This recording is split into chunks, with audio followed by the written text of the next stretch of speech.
I was asked this week by some peers in ministry, what were some words to describe the season we've just been in?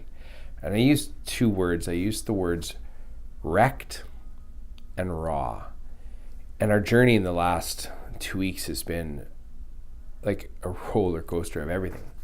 You see my dad, my father-in-law, who is the dad of my first wife, Jada, Stan, he passed away suddenly, had a stroke. Some of you were praying for us following on our Facebook posts. And so I just want to say thanks and really appreciate that.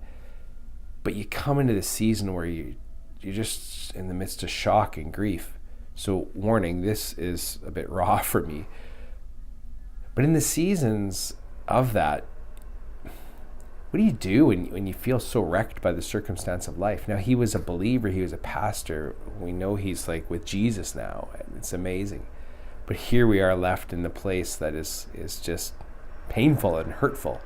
And you kind of think, oh man, I feel wrecked. One thing that Dad had got me on one of his trips to Jerusalem was this little olive carving of a shepherd with a sheep beside him and a sheep on his shoulders. And I thought it's so perfect because really when I think of my dad, it really symbolizes that. But second, when I think about Jesus being the good shepherd to me, it's right now where he's got me on his shoulders and he's carrying me, and he knows the time to set me down so that I can walk.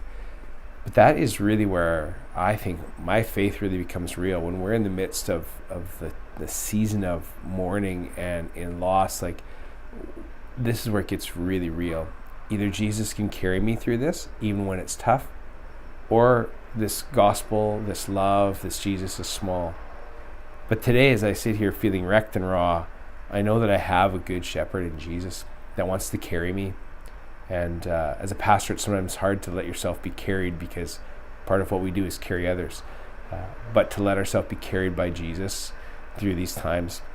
So I don't know where this finds you today, but I pray that some of my honesty can help you in your faith or in your journey as you take steps towards Jesus, as you follow Jesus, as you try to serve him with your best. God bless, and talk to you soon.